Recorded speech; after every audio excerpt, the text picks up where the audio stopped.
Fiorano of the 1290 vintage. I do encourage you to try it.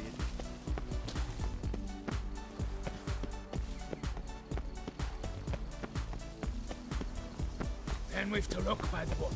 No nooks there where one could hide. Those are our orders. Is the game to your liking, ladies? Aren't we not curious trousers?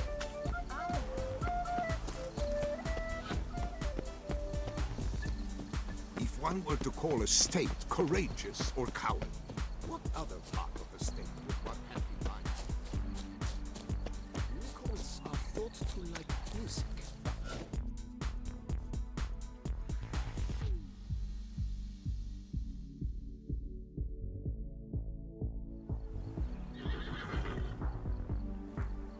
Perhaps an apple will work.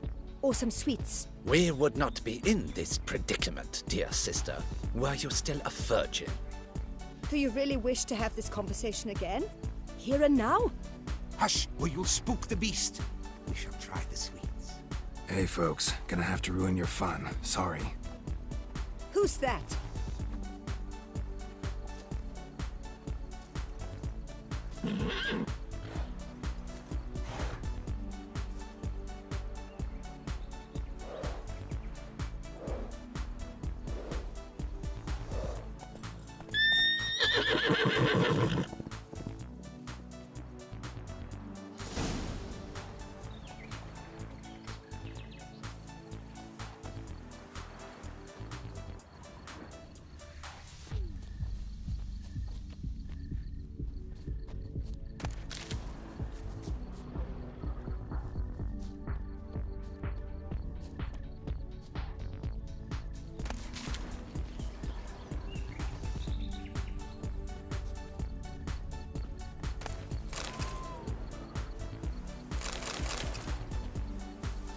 Think unicorns.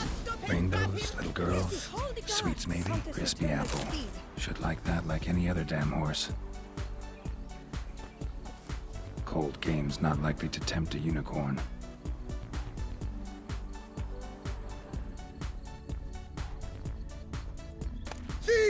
How dare he! Scandalous! Perhaps we should try to hook the golden fish first.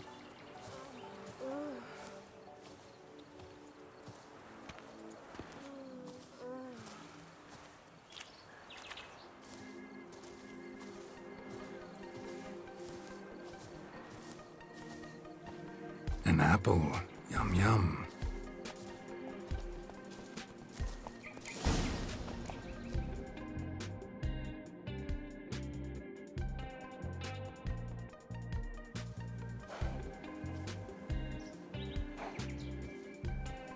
Easy.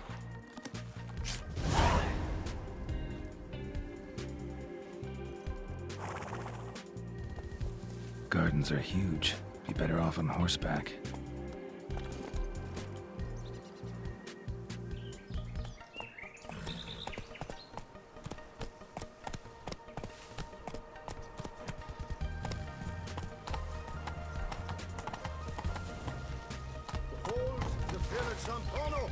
Hey, Fire Eater? Who invited it? Lost upon Mount Port's slopes, my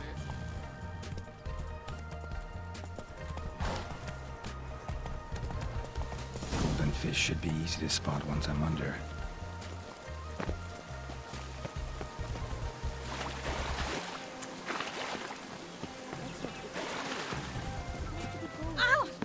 Wine. Sunlight captured. What the blade? Did someone just dive in the water? Perhaps that's the way to do it. Sure, if you're a peasant.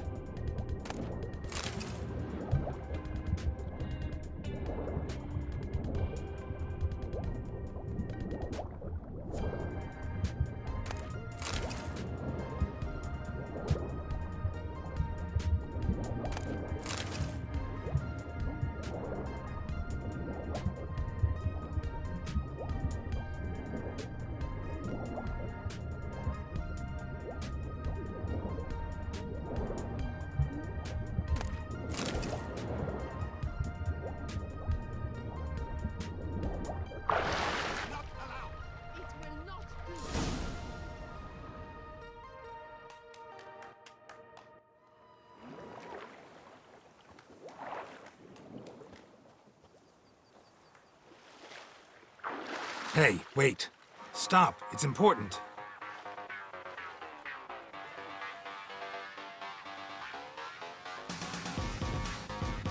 King Cormorant, sire, accept this offering we bring. Prithee cast upon us your merciful eye, and bear before us its secrets.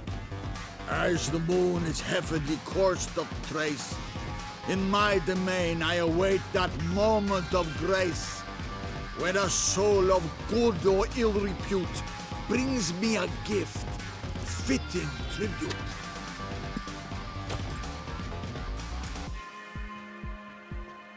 A key. Why, you bomb-botched wretch! He's ruined the game! Disgraceful.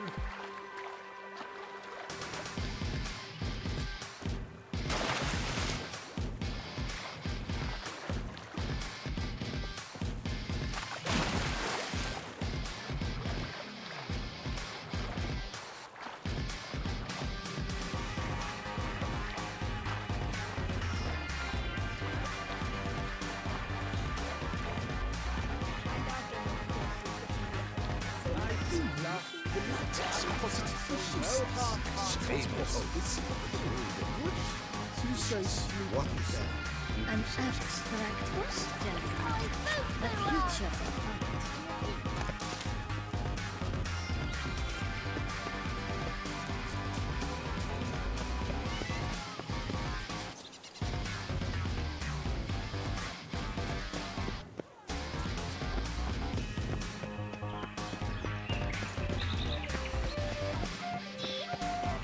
You have no need for a servant, perchance, Master Witcher?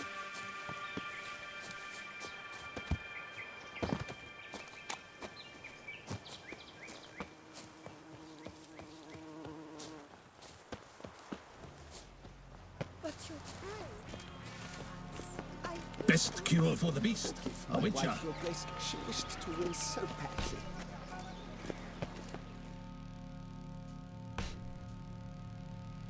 If you please, Your Grace. We do not please.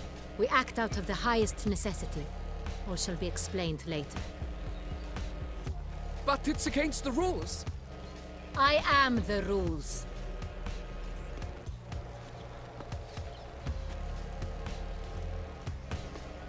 Geralt! At last. Got a key and a clue. And I've another. Show me yours. Who wrote this drivel? I begin like a groan, hollowed out with ease, then end like a mouse, with a head of hard cheese.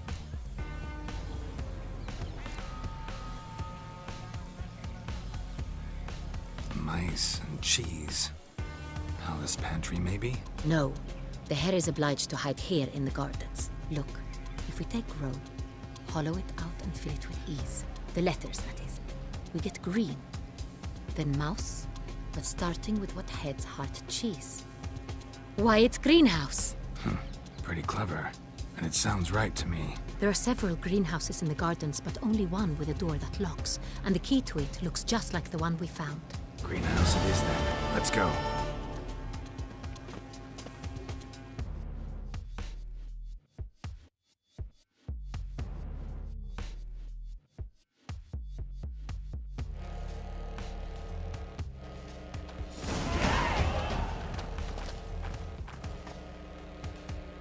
Wait here.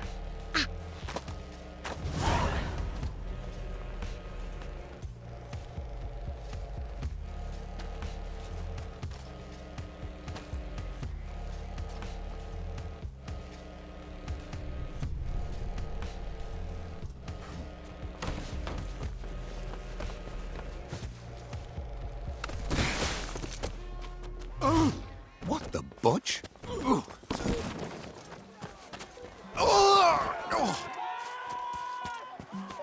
What was that?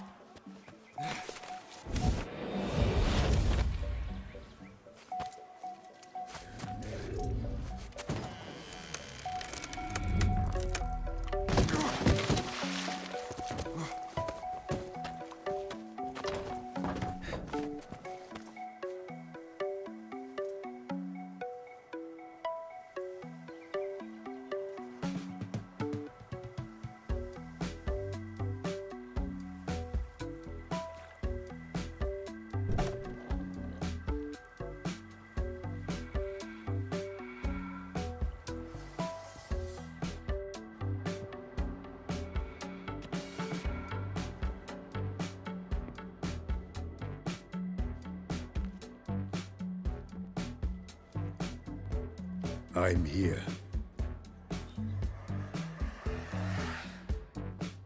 This belonged to you, maybe? It did, but you may keep it. I've a new one. I do not know you. I've done you no harm. Yet first you butchered a Bruxer who was dear to me. Now you pursue me. Why? You've killed 4 innocent people, at least. And you? How many innocents have you cut down?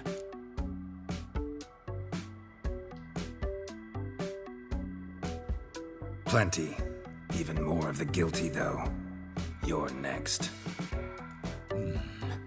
I think not. You see, I've something to do still. More murders? Just one. Not counting yours.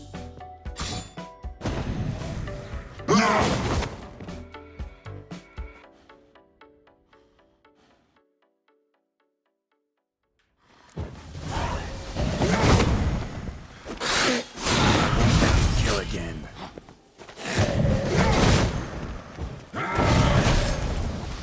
Ugly bastard.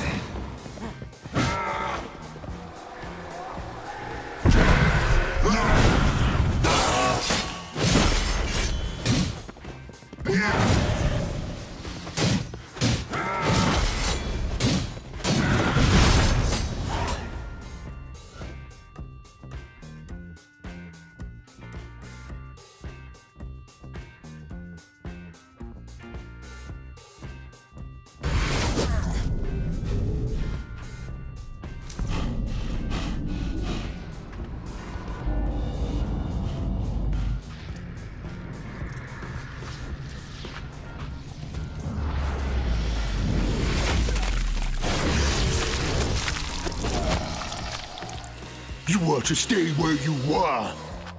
Regenerate! I know you're in trouble. I can help. I'll help myself! No, he's my friend.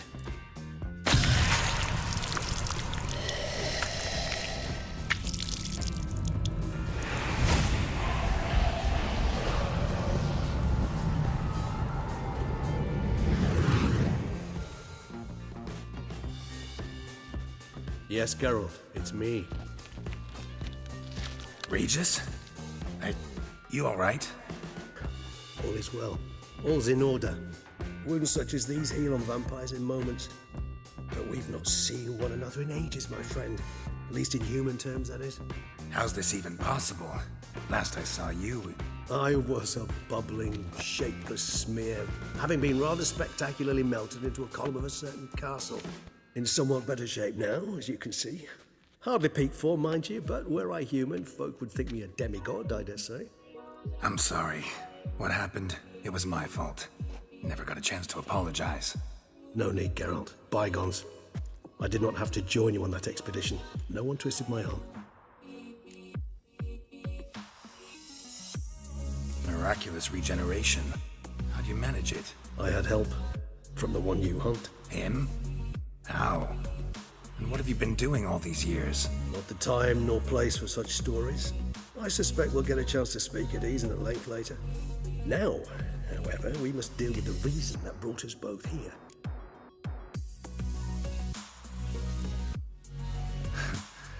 Local serial killer seems to obey you. Maybe you could talk him out of it, convince him to stop murdering. Why do you think I'd come? It shall not be easy, as Dettlaff can be rather stubborn. Though you must certainly recall that neither do I surrender readily. So that's his name. He's your friend? You might call it that. Though Dettlaff is... how would you humans put it? More bestial than I am. But not to worry. I'm working on him. Haven't exactly done a great job with that. He's killed one knight since I got here. At least 3 others before I arrived. For good reason, I'm sure. Understand, Dettlaff is not some decadent shit who kills for sport, or to assuage a dryness of throat or a dullness of mood.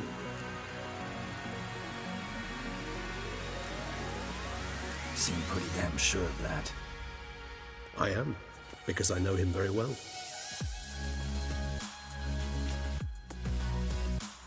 Despite appearances to the contrary, you two are quite alike. You've both noble hearts, yet you both are wont to perform ignoble deeds. When circumstances force you to, of course.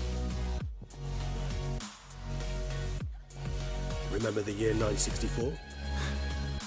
That was 3 centuries ago. Blind fear gripped Rivia, Lyria, and Spala. Women and children were dying. Their mutilated, dismembered corpses littered the fields. Brute of Lyria. Read about it.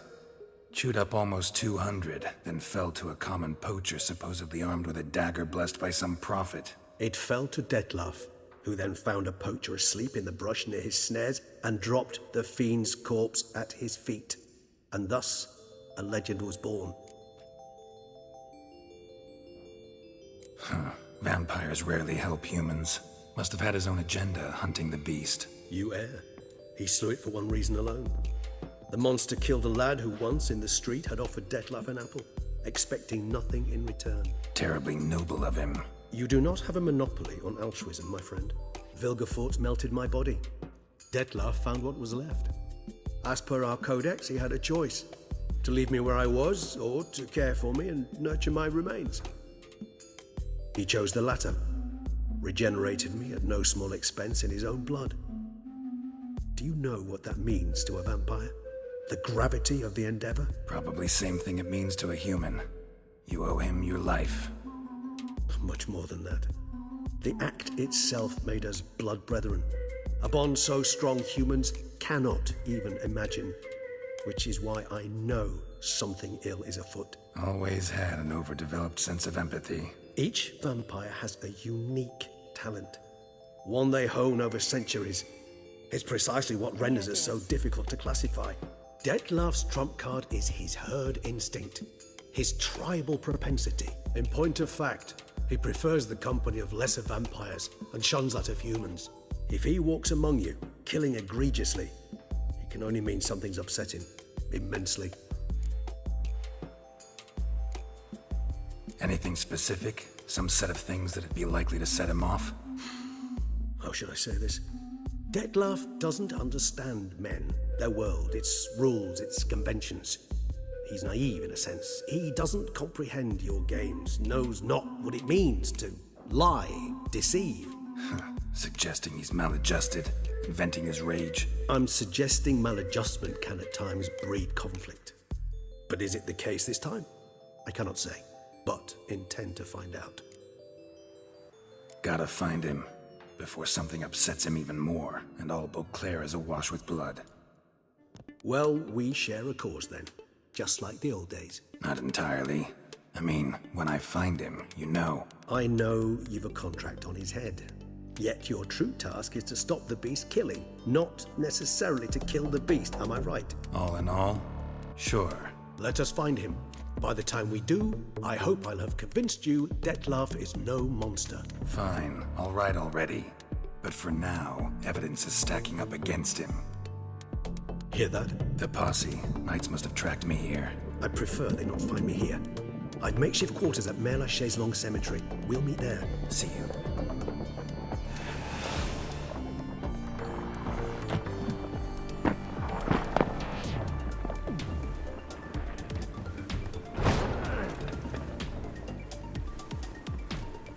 Witcher, we flew here as fast as our courses would carry us. Yet I fear we're late all the same. Pray, where is the beast? Still investigating. About to inspect this site.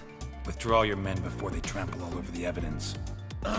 Sirs, we must let the Witcher do his work. Milton's murder cannot go unavenged.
creature to ply his trade. Here in Beauclair, all's right and fair. What a specimen. Skip.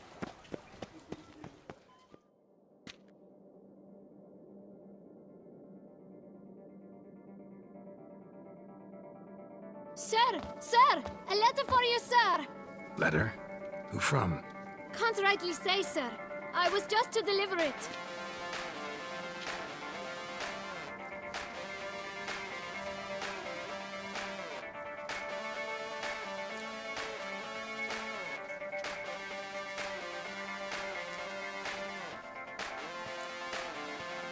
Here.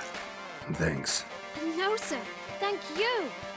And I truly hope I'll be of service again.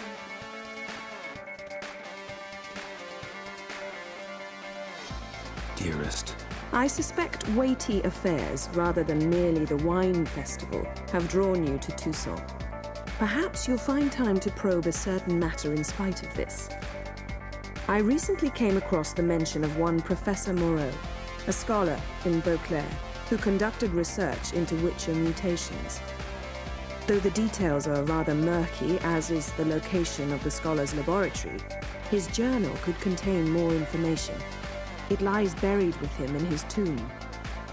I enclose a map I found in the book I happened upon. Though less than completely legible, I trust it will prove useful nonetheless. I felt this matter could prove of some importance to you, thus I dispatched this letter without delay. Whatever you decide, please take exceedingly good care of yourself. Your Yen. Professor who studied Witcher mutations. Might actually be worth looking into.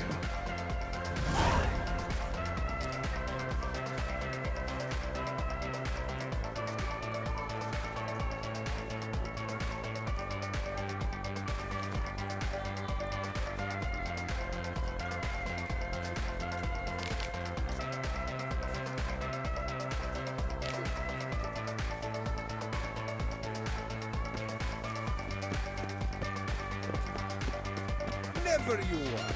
When I think of those days,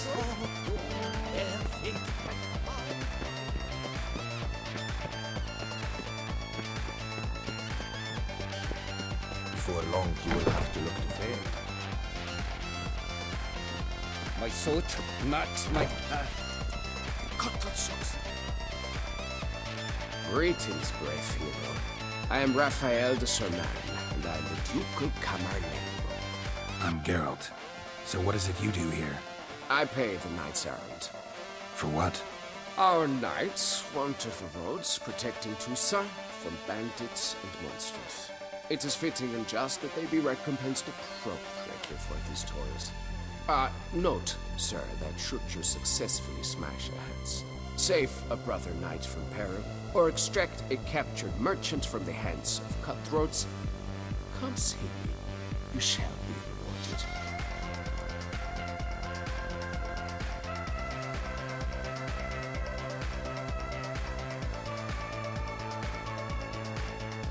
Wouldn't mind a glance at your books. Ones you're willing to sell, that is.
Well, see you later.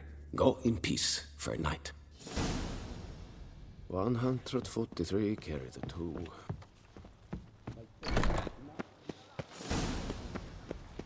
Have you ever seen a pooh fairy? Wow, a witcher's come. Nothing to see here. Move along.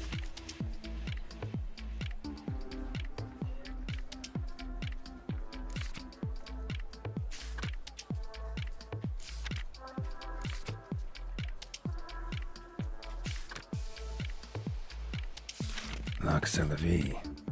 Might be worth looking into.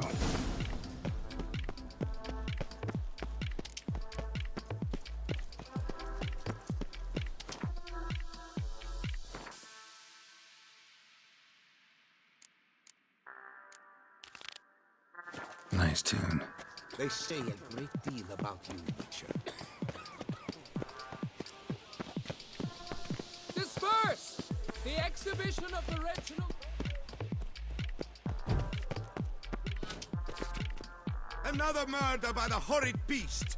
Milton de Peyrac Peyran falls victim to his own cowardice. The beast of Beauclair has struck again. Citizens, beware of the beast. Turn your trembling hearts to the good book. You will find solace there. A friendly reminder from the Beauclair. Work doth one ennoble, sloth doth one gratify.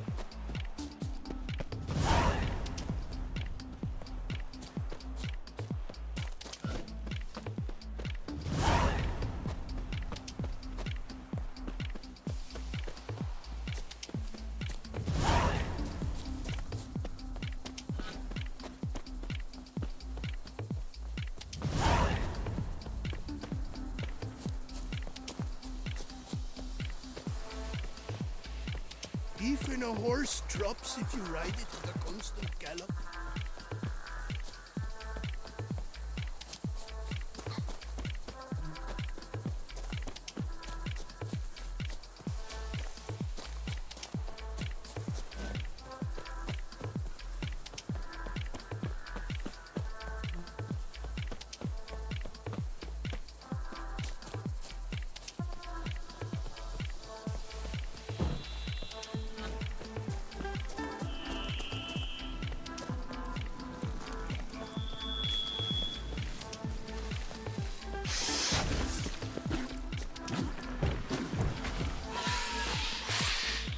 Regis. Couldn't have picked some other place to meet.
Time to end this.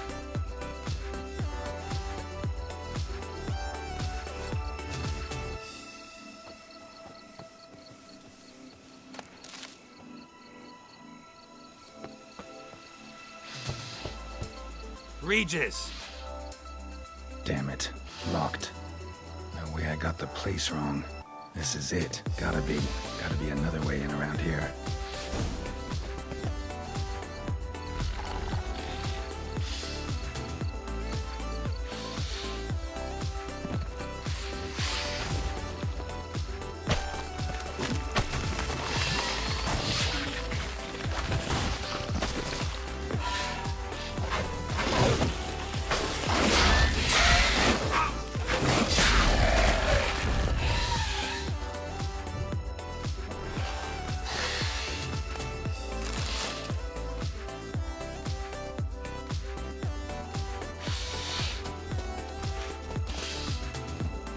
Kiki Moors.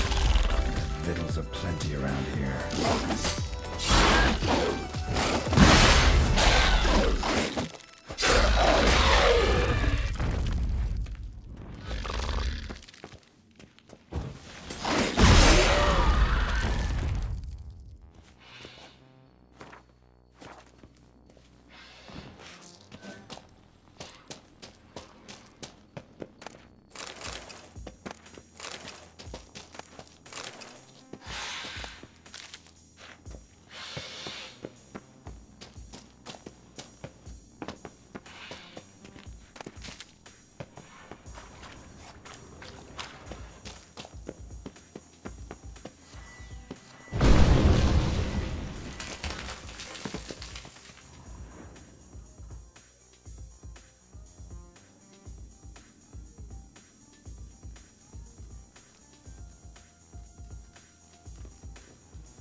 Agreed to meet a vampire at a cemetery.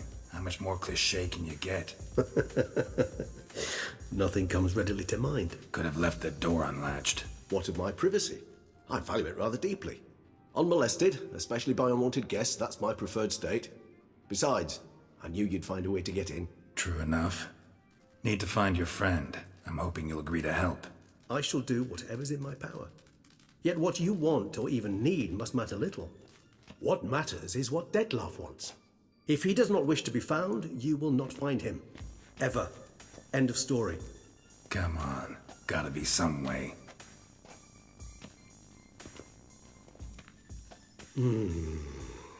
Vampires can evade detection by the senses, and no divination magic works on us. Even the most precise megascope would be useless. And this? Could this help? Wherever did you get that? Off one of the beast's victims, found by a bend in the river. Body was chopped in pieces.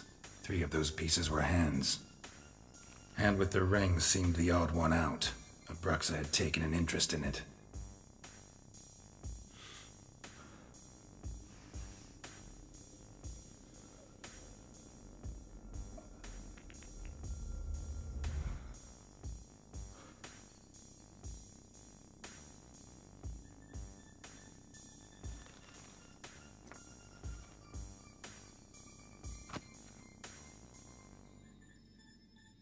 It's Dettlaff's hand, without a doubt. It will do splendidly.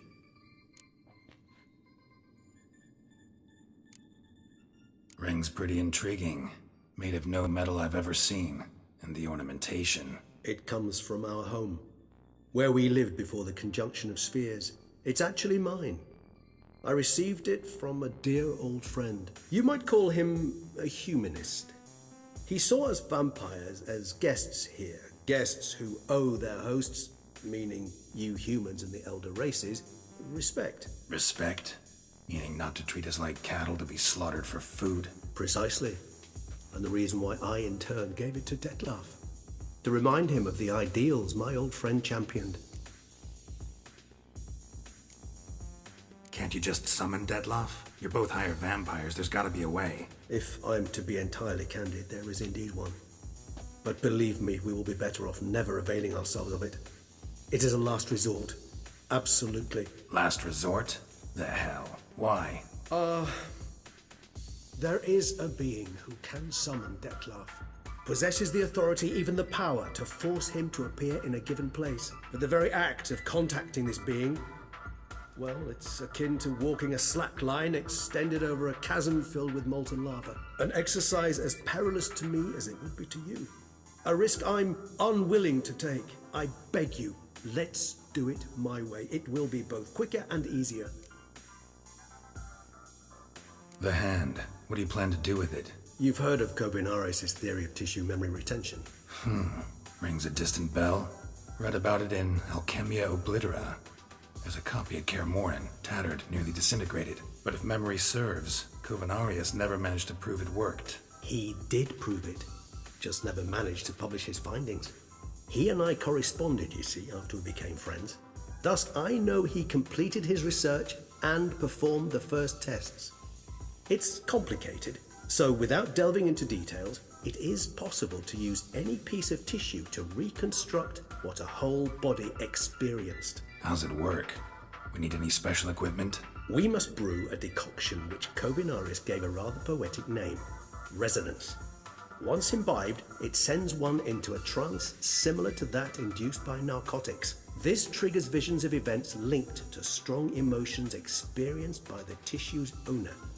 Picture it as dreaming a fragment of someone's life. Any chance we might see what Dettlaff was doing just before he lost his hand? Indeed. Though I also hope resonance will reveal the location of Dettlaff's hideout.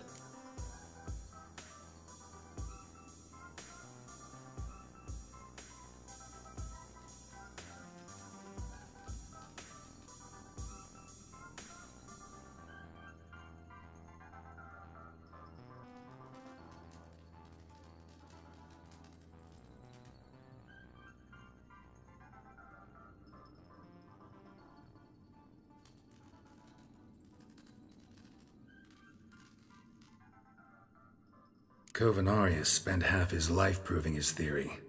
Wild guess. Making a dose of resonance won't be easy. You guessed correctly. In addition to Detlav's tissue, we shall need a powerful occipital lobe stimulant. Effectively a poison, to make one susceptible to visions. Well, got a few ingredients to choose from. Unfortunately, all are pretty rare. There's Mamoon glands. The closest ones I know of are in Vizima.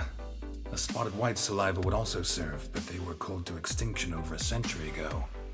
Could go with a kobold's eyes, but the creatures are sentient. Rather not gouge one's eyes out. Given that we lack the time to sleuth this out ourselves, permit me to summon some help.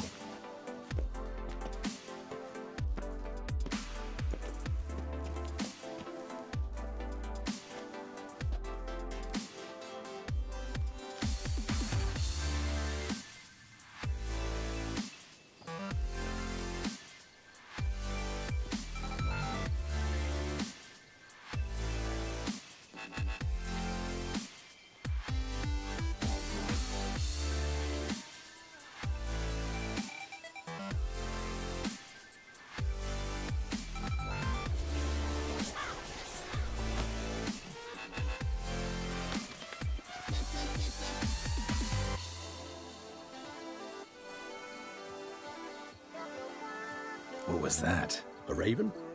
Rather a common sight at this latitude. Very intelligent fowl. I asked him to look for the creatures you mentioned. Him and his brethren. Perhaps they'll find one in the area, and I would hazard that a flock of ravens will spy any said creature faster than a solitary witcher would. With all due respect to your skills, my friend. It will take them some time, nonetheless. So, perhaps you'd care for a snifter of mandrake.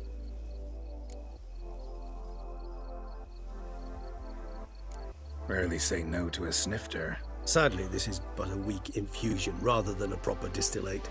Even better. I remember your mandrake hooch. Made people say things they'd have rather kept to themselves. Now, what could Geralt of Rivia prefer to keep to himself?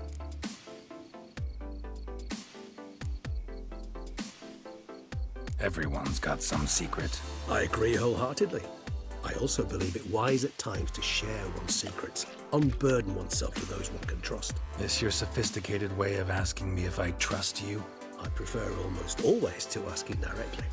It seems a test of intelligence, one you just passed. Maybe you should go first.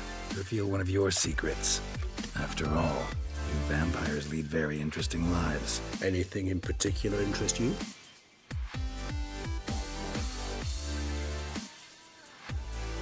Curious what you did after you were reborn. As I'm sure you can surmise, at first I was thoroughly absorbed with recovery. As it is, I've still not recovered completely. Yes, I was so weak the first year that I could not stand or move on my own. Detlav bore my weakness bravely, showed great patience. If not for him, I wouldn't be here, and I'd have regenerated far slower.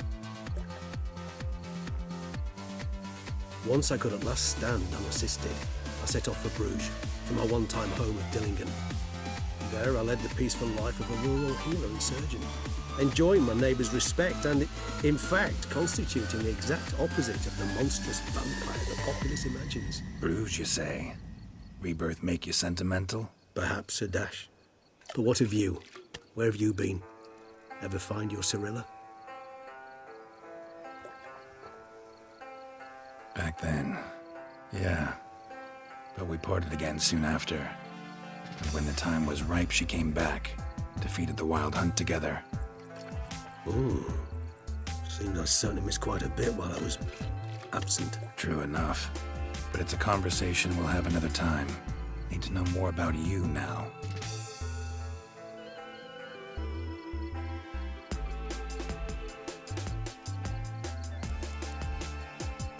Gotta ask you the big question. One everyone wonders about. What happens after death? You wish me to tell you if the human belief in the gods is well founded? Well, that I do not know. We vampires differ exceedingly from you humans. Our matter, that of which we are composed, can exist without form.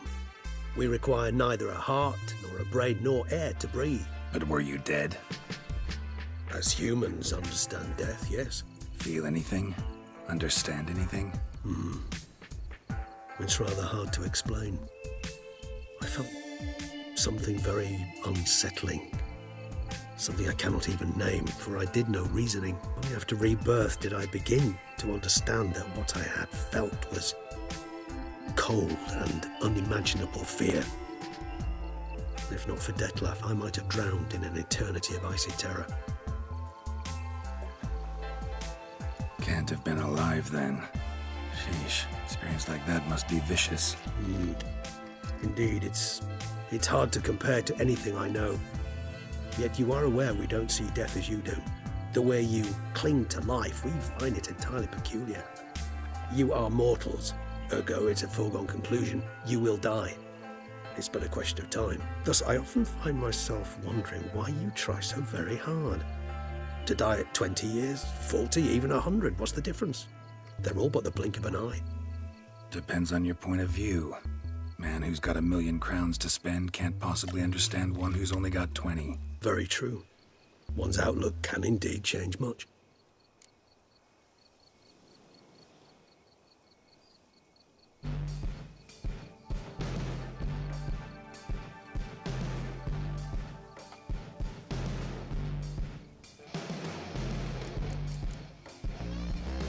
Got a new life, new body. That give you a new start? Blank slate? Starting all anew is a very broad concept. What exactly do you mean? Your blood addiction, say.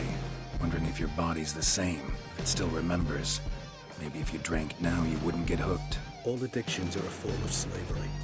Re-addiction's not a risk I'm willing to take, just to test a hypothesis about corporeal regeneration and whether propensities carry over. Fair enough. Curiosity, that's all. Sorry. Not to worry, Geralt. Curiosity is a natural reaction under the circumstances, apart from which I've always valued that trait in you.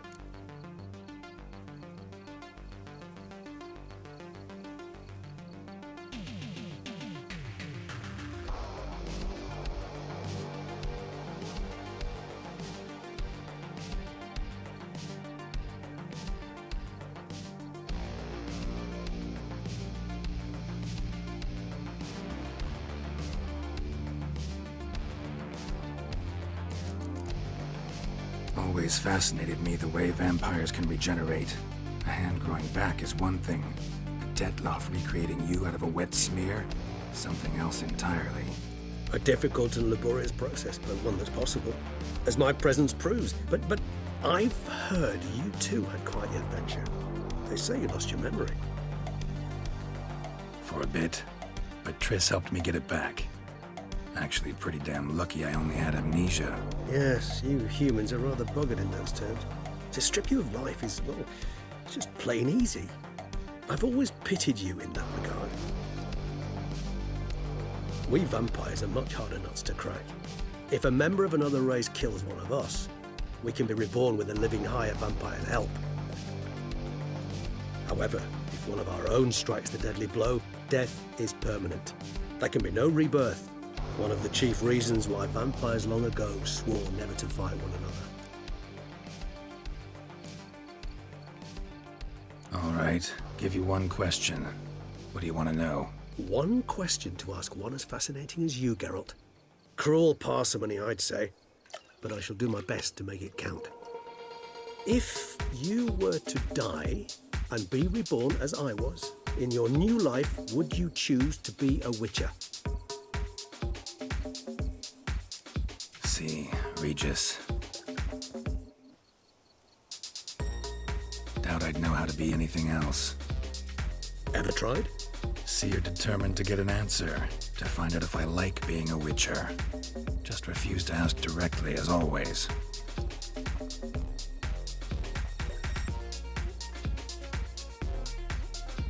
I like being on the path. I like picking up a lead, a trail. I like the tension right before a fight, and nothing gets my adrenaline flowing like battling a beast. Even gotten used to people treating me like a freak, an outcast. Yeah, not something I think about much, but I like being a Witcher. Thank you for being honest. Honesty is an attribute of the truly brave, and thus a privilege of the very few. Still no sign of your winged friend. Sure it understood what you wanted? Dead certain. Let's wait a bit longer. It'll return soon, don't doubt that for a moment.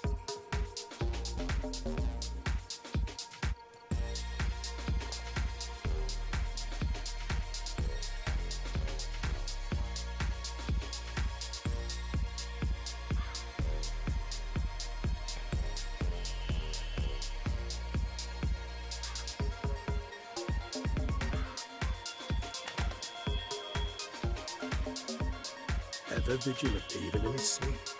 Quite vampire-like, in fact. Are you absolutely certain they don't administer a few of our genes during the trial of the grasses?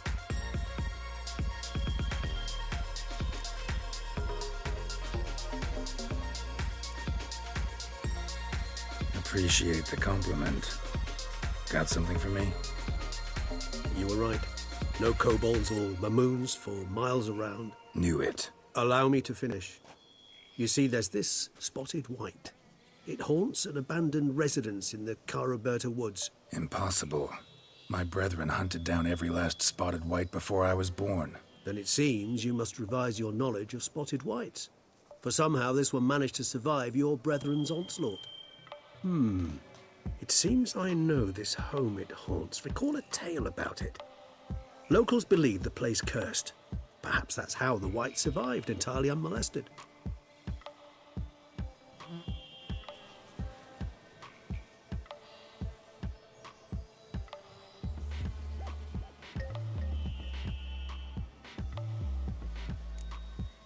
Whites rarely appear in the woods, even less likely to find them in abandoned human homes.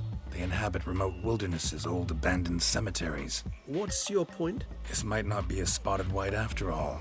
Your little helper might have made a mistake. I sincerely doubt it. Ravens are devilishly intelligent creatures, and they've highly developed observational skills. What exactly did they observe? The area around the estate. It's covered in spoons. Spoons? Spare me the skeptical smile. I'm but the bearer of this news. Or perhaps this spotted white is a hoarder. Or the spoons are somehow related to the curse.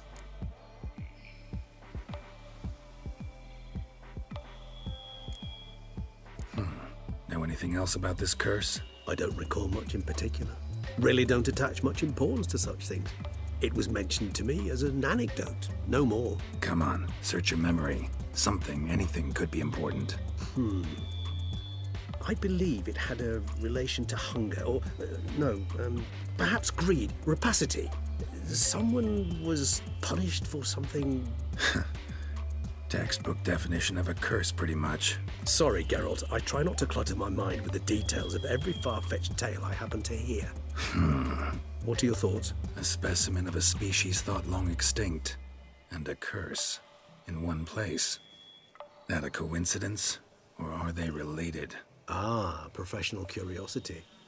Personally, I've nothing against you delving into this dilemma, but please remember we need the white's saliva. Nothing beyond that.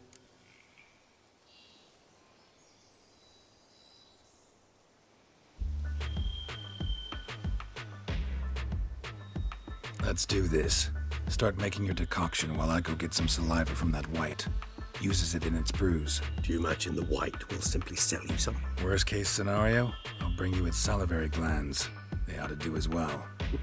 For a moment there, I imagined you asking the white to spit into a vial. Quite amusing as a thought, but the salivary glands will do fine indeed. So, see you later. Yes, till later. I shall start by perusing some tomes. Tomes? Thought you were gonna make this decoction. We'll require one last ingredient.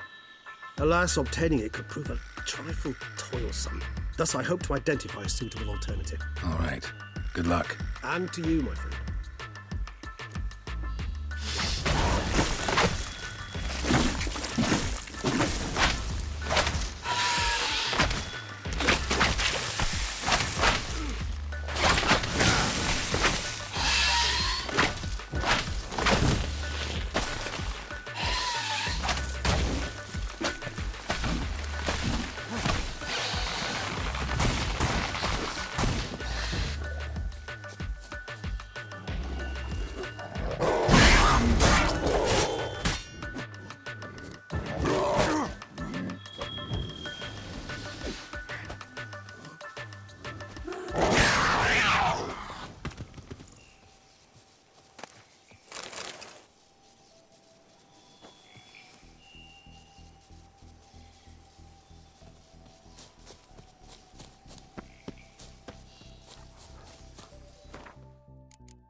sense that the spoons are beating out some kind of rhythm, a message, trying to tell me something.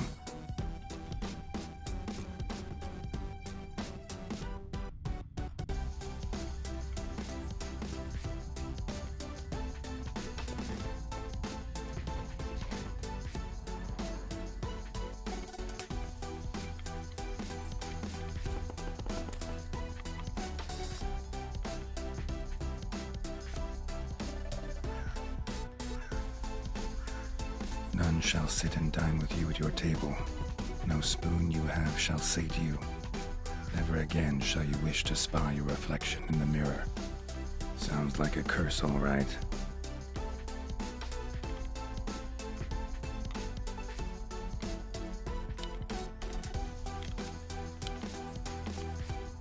Somebody's clearly obsessed. Regis mentioned the place might be cursed. Can't be a coincidence. Need to look around.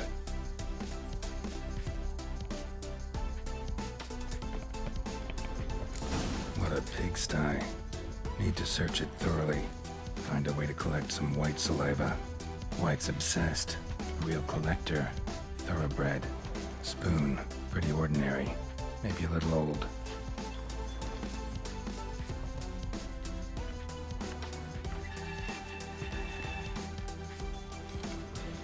Spoon's incredible. The craftsmanship. Must have graced a rich man's table.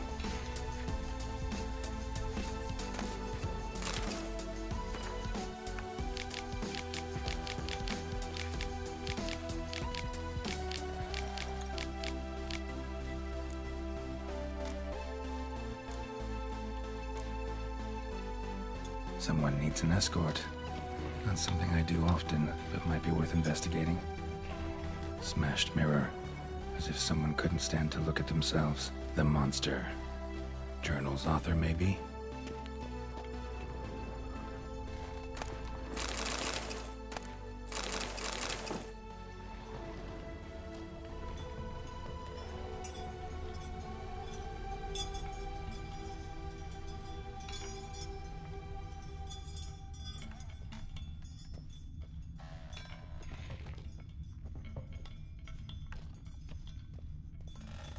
No spoon you have shall say to you.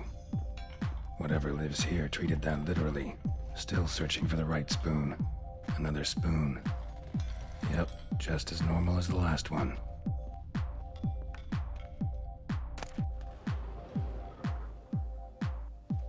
Spoon key. Sophisticated crafting. Tag bears a description. White's a true collector. White's obsessed. Real collector. Thoroughbred.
Skeletons. Doubt they came here willingly. This have anything to do with the curse? None shall sit and dine with you at your table. It'd make sense. Right arm bit right off. Teeth all knocked out. Somebody tried to force feed him. Broken neck. Indentation in the skull's lateral. Smacked in the head with something heavy. No claw or fang marks. Probably choked to death. Woman's name scratched into this wooden spoon. Romantic.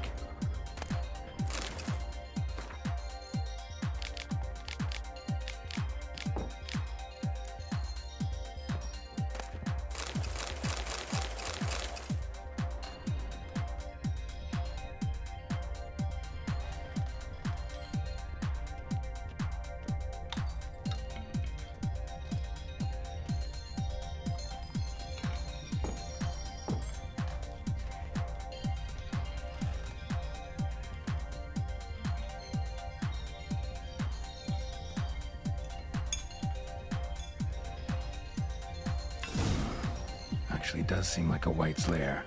Bit atypical, but still. Cauldron should be somewhere around here. Spoon, pretty ordinary. Maybe a little old.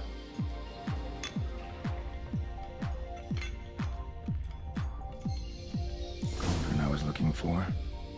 White's not particularly tidy. Table's set. White, who lives here, is getting ready for some sort of feast. Cauldron's empty, unfortunately. Regis needs some brew. Afraid he won't get that. No choice but to hide and wait for this.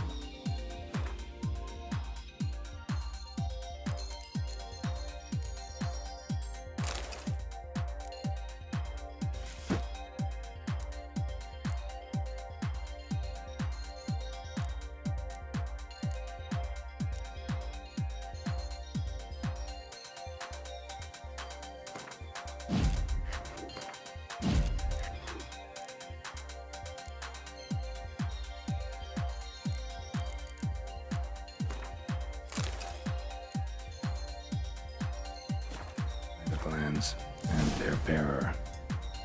Need a spot that'll let me observe the cauldron. White that lives here, definitely afflicted by a curse, and it's been trying desperately to lift it.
I'm not gonna hurt you.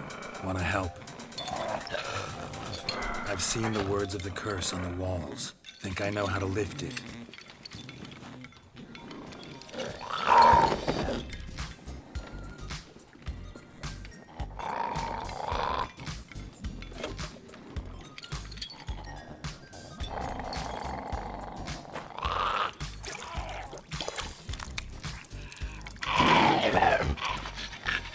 You tried to bring folk here, convince them to sit at the table with you, right?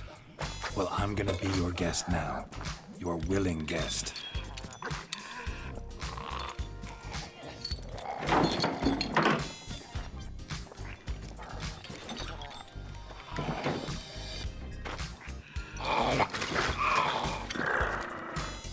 Just need a bit for Regis.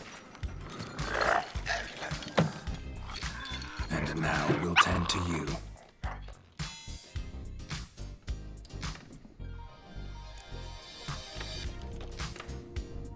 Need to get this right. Words of the curse were, none shall sit and dine with you at your table. No spoon you have shall sate you. Never again shall you wish to spy your reflection in the mirror.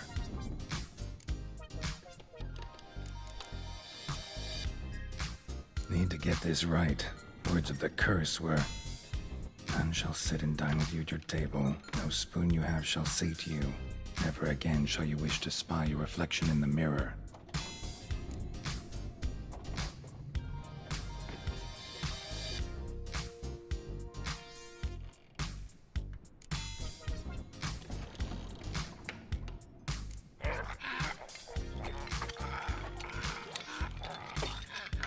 We can't use spoons.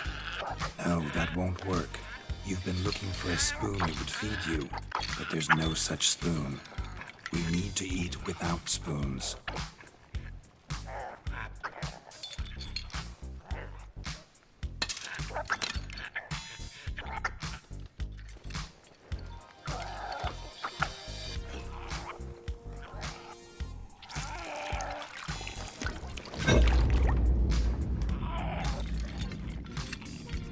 Open your eyes. You need to see your likeness.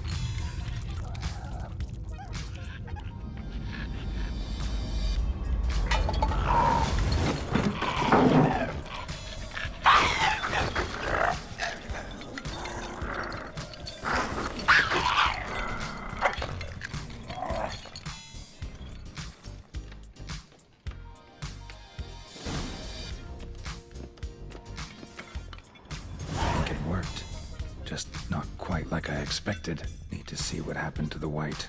Won't be hard to find given its stench.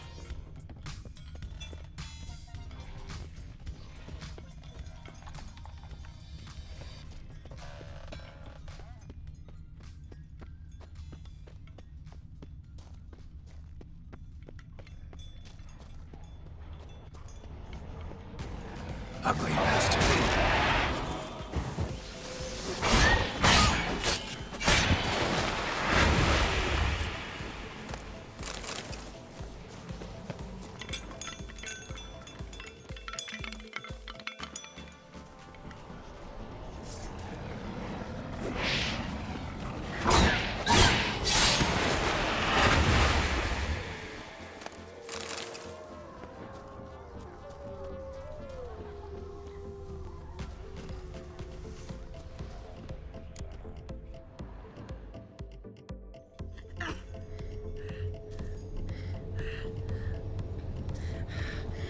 Easy. Not gonna hurt you. Eat. I must eat.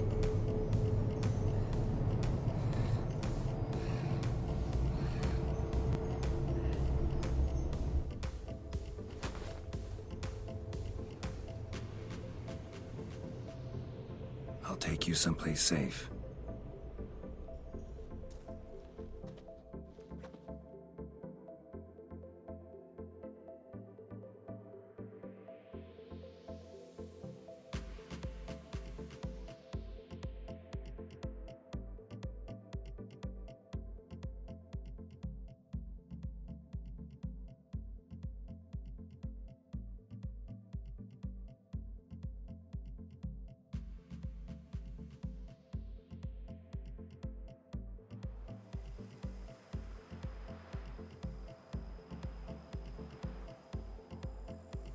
So I took her by the hand and led her here.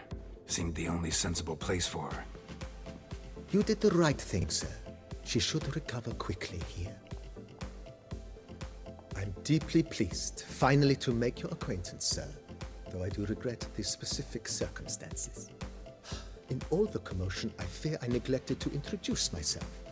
I'm Barnabas Basil Folty, and by order of the Duchess, I am to serve as your major domo at Corvo Bianco. Nice to meet you, Barnabas Basil. Love to talk more, but got urgent matters to attend to. While I'm gone, please make sure she gets everything she needs. Don't worry, sir. I shall see to everything. She is safe here and in good hands. She'll soon be back on her feet. Might actually take a while. She hadn't eaten anything in over 100 years when I found her. Horrid. Whatever brought this about? Told me her story on the way here. Her name's Marlena. She was once the very beautiful and proud heiress to the Trastamara estate. One evening, when she was holding a banquet for friends, a beggar came to her gate seeking alms. He had a bowl and a spoon with him. He sat outside her fence and waited. I've heard of the custom. An ancient rite of hospitality that obliges one to give food and drink to such a guest lest he depart hungry. To neglect the custom is to bring great misfortune down upon oneself. Marlena didn't care a whit for the old customs. She drove the man off, saying she'd rather feed the leftovers from her feast to her dogs than to give the beggar anything. The beggar then broke his spoon, cast a curse. She was beautiful, so he said she'd never wish to look at herself in the mirror again. Since she adored feasts, he swore no one would ever wish to sit and dine with her. And as she even refused him the crumbs from her table, He swore she'd never find a spoon in the world that would sate her hunger. A harsh punishment. I imagine lifting the curse was hardly simple.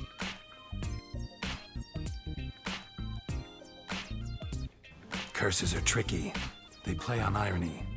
Always gotta figure out what the catch is. Marlena had spent decades looking for a way to lift it.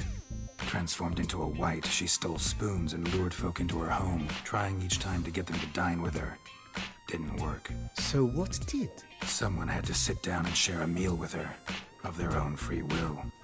They had to eat without using spoons, and make her look at her reflection. That's it? That was all it required? Simplest solutions are sometimes the last that come to mind. Besides, when you're a wight, it's pretty damn hard to find willing human company for a feast. I imagine so. But, most importantly, it is now over. Please, don't worry. She will be in good hands here. Vineyard comes across as a place with a rich history. Know who owned it before me? Baron Rossel, who went bankrupt, forcing him to sell the estate to the Duchess. The Baron, in turn, had purchased it from Monsieur Bolius of the Headsman, a truly colorful man of Kedweni origin. He was actually a headsman? No, not him, but his great-grandfather. Indeed. Apparently, he was a common cutpurse who somehow secured for himself the post of ducal headsman in Beauclair. Went about his work with an exceptional penchant. They say he chopped off more heads than there are grapevines in the ducal vineyards. He never hesitated, not once. Never sliced unevenly, never botched a job. For his exemplary service, the Duke granted him a title and this estate. Monsieur Bolius, on the other hand, was an engineer in his younger years. Once retired, he settled here and took to producing wine. Sadly, misfortune struck and he lost his sense first of smell, then of taste. Additionally, he could not drink alcohol. His medic forbade it. Shame that. He gave up making wine? Not at all. He made even more of it. Began throwing wild balls to which he'd invite friends from far and wide in order to treat them to his wine and delight in the fact that at least someone could enjoy it. It's the sort of man he was, Monsieur Bolius.